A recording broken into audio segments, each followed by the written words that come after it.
Architects News Update.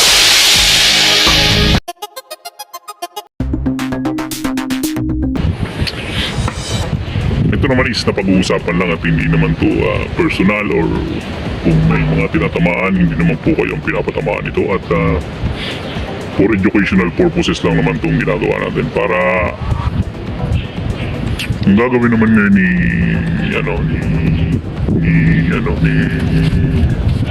contractor is magbaback to back siya kayo kay sabon. Minsan ganun, minsan hindi naman. Pero ganyan nangyayari. Palaging ganyan nangyayari na napakahirap. Minsan hindi ko alam kung tama pa ba yung ganyan kontrata. Kasi dapat may general lang tayo. May general kung sana may batas na magkukontra sa kanila sa ganyang kontrata na dapat hindi pinapatupad yung kaya lang no choice naman si Sabcon kundi umatol din minsan sa mga ganyang kontra kasi walang trabaho, wala rin mga wala rin ibang choice kundi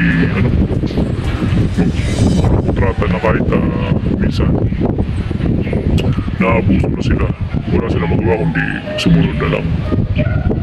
Ngayon nakakawa pero siguro darating yung panahon na matulungan din natin sila na may angat nila yung antas ng kanilang trabaho.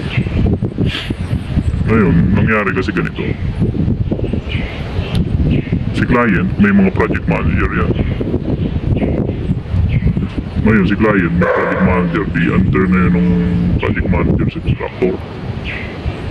Ngayon, yung head ng construction ni sa supervision si client is ngayon ang kumuha ngayon kay contractor.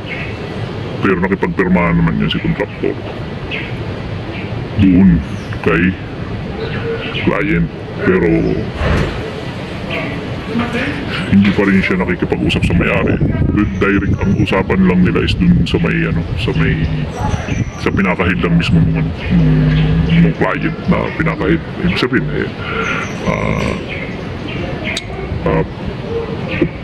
yung position nun, siguro sabihin na natin operation manager sa construction. Yun, kung sila ngayon, dahil sunod-sunuran yan si contractor ngayon kay operation manager ni client. Ngayon si operation manager ni client is siyempre meron yan dun kay contractor. Si project manager meron din. Masaklap naman siya, pero ngayon si contractor ngayon dahil sa malaki na bibigay ngayon kay operation manager, project manager, tsaka kung iba pang departamento ng client, siguro naubusan din ng budget, hindi natin alam. Pero ngayon, naubusan ng budget ngayon, magsasuffer ngayon yung subcontractor. Dahil sabihin na natin, si contractor magbibigay ngayon